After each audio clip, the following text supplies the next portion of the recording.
Les saluda el diácono Óscar Lopera este sábado 27 de marzo de 2021, sábado de la quinta semana de Cuaresma, o lo que también hemos venido llamando sábado de la semana de Pasión. Hoy memoria libre de San Ruperto de Salzburgo. En el nombre del Padre, el Hijo y el Espíritu Santo. Amén. Oración al Espíritu Santo. Oh Espíritu Santo, amor del Padre y del Hijo, inspírame siempre lo que debo pensar, lo que debo decir, cómo debo decirlo, lo que debo callar, cómo debo actuar, lo que debo hacer para gloria de Dios, bien de las almas y mi propia santificación. Espíritu Santo, dame agudeza para entender, capacidad para retener, método y facultad para aprender, sutileza para interpretar, gracia y eficacia para hablar. Dame acierto al empezar, dirección al progresar y perfección al acabar. Amén. Con un corazón contrito y humillado, reconozcamos nuestras faltas, reconozcamos nuestro pecado y pidámosle perdón al Señor. Yo confieso ante Dios Todopoderoso y ante ustedes, hermanos, que he pecado mucho, de pensamiento, palabra, obra y omisión. Por mi culpa, por mi culpa, por mi culpa, por mi gran culpa. Por eso ruego a Santa María siempre Virgen, a los ángeles y a los santos, y a ustedes, hermanos, que intercedan por mí ante Dios nuestro Señor. Amén. Con un corazón contrito y humillado, acerquémonos a ese Padre de misericordia, Padre de ternura y amor, que siempre perdona nuestro pecado y nos lleva a la vida eterna. Amén. Hoy vamos a escuchar la profecía de Ezequiel, capítulo 37, versículos 21 al 28. El salmo está tomado del capítulo 31 de Jeremías. El Señor nos guardará como un pastor a su rebaño. Y el Evangelio está tomado de San Juan, capítulo 11, versículo 45 al 57. Lectura del libro de Ezequiel. Esto dice el Señor Dios: recogeré a los hijos de Israel de entre las naciones a donde han ido. Los reuniré de todas partes para llevarlos a su tierra.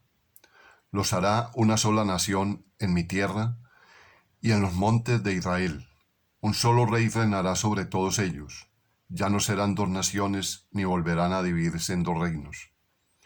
No volverán a contaminarse con sus ídolos, sus acciones detestables y todas sus transgresiones. Los liberaré de los lugares a donde habitan y en los cuales pecaron. Los purificaré, ellos serán mi pueblo y yo seré su Dios. Mi siervo David será su rey, el único pastor de todos ellos. Caminarán según mis preceptos, cumplirán mis prescripciones y las pondrán en práctica.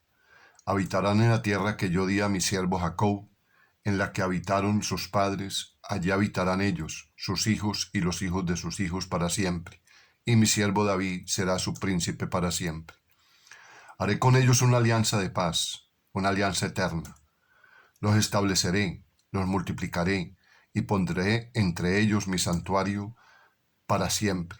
Tendré mi morada junto a ellos. Yo seré su Dios, y ellos serán mi pueblo. Y reconocerán las naciones que yo soy el Señor que consagra a Israel, cuando esté mi santuario en medio de ellos para siempre. Palabra de Dios, te alabamos, Señor. El Señor nos guardará como un pastor a su rebaño. Escuchad, pueblos, la palabra del Señor. Anunciadla a las islas remotas. El que dispersó a Israel lo reunirá, lo guardará como un pastor a su rebaño. El Señor nos guardará como un pastor a su rebaño. Porque el Señor redimió a Jacob, lo rescató de una mano más fuerte. Vendrán con aclamaciones a la altura de Sión, afluirán hacia los bienes del Señor. El Señor nos guardará como un pastor a su rebaño. Entonces alegrará la doncella en la danza.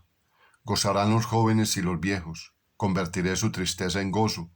Los alegraré y aliviaré sus penas. El Señor nos guardará como un pastor a su rebaño. El Señor esté con ustedes y con tu espíritu. Lectura del Santo Evangelio según San Juan. Gloria a ti, Señor Jesús. Por la señal de la Santa Cruz de nuestros enemigos, líbranos, Señor Dios nuestro.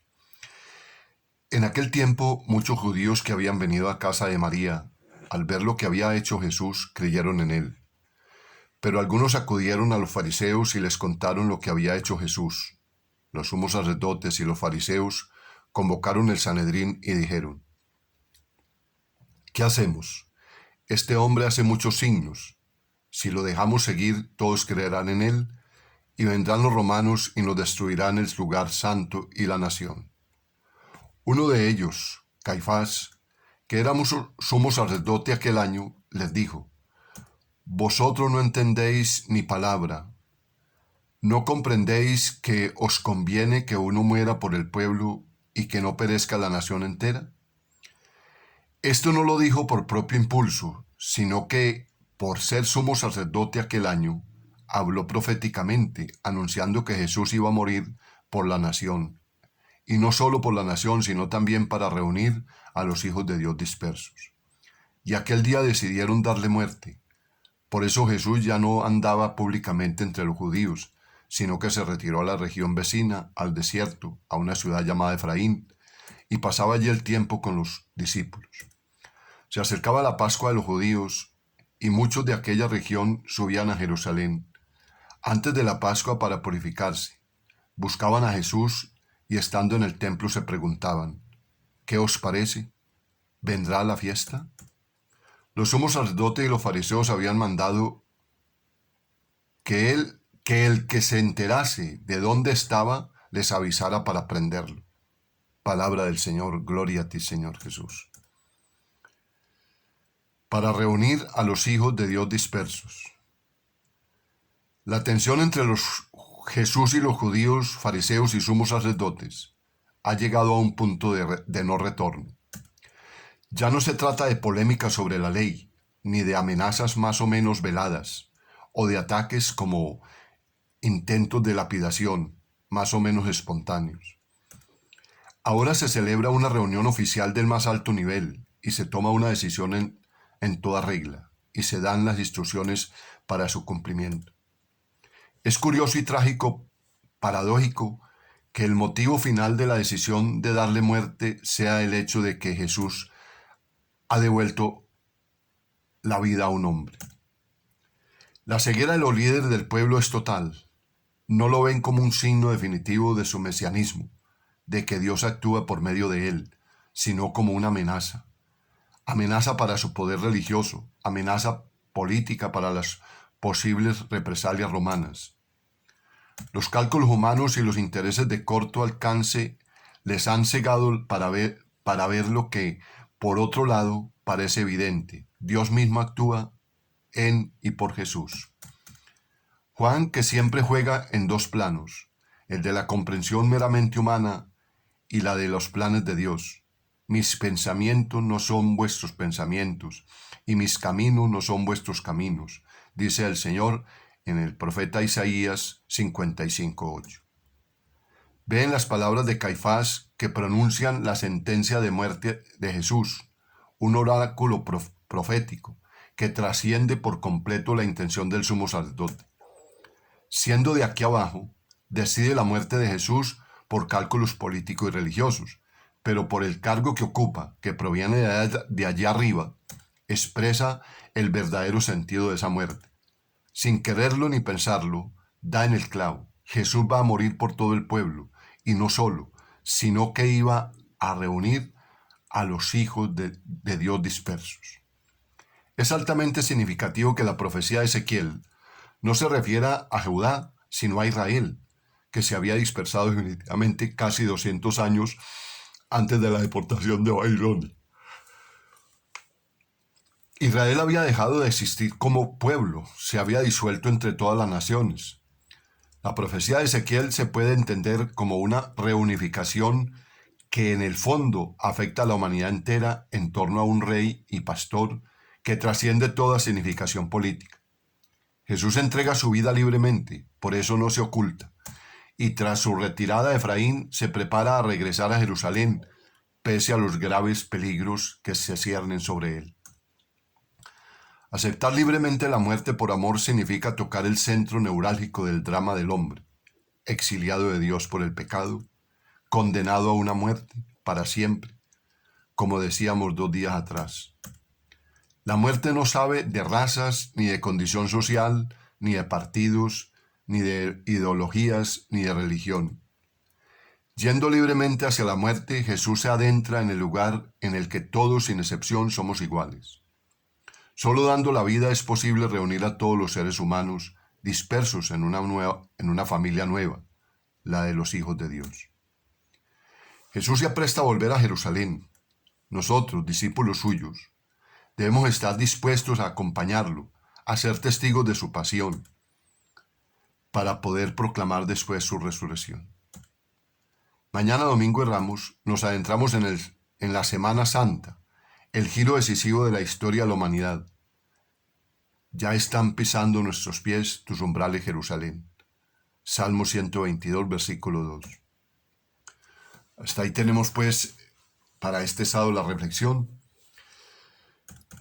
El Señor te bendiga y te proteja, ilumine su rostro sobre ti y te conceda su favor. El Señor te muestre tu rostro misericordioso y compasivo y te conceda la paz. En el nombre del Padre, del Hijo y del Espíritu Santo. Amén.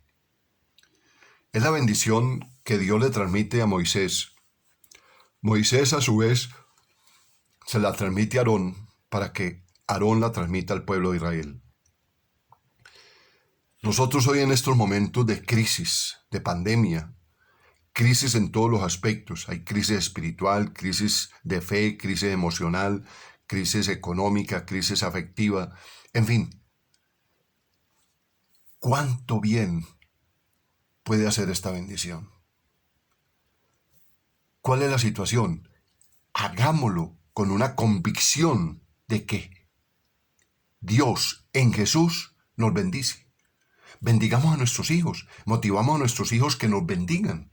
¿Cuánto bien podemos lograr en toda esta realidad de desazón, de desinformación, de conspiración, de mentira? Porque la verdad, la única verdad la tiene Dios. Y vuelvo y les digo con el corazón en la mano. Puede ser verdad toda la conspiración que hay, pero quien tiene la última palabra es Dios nuestro Padre. O sea que, ánimo, volvamos a Dios.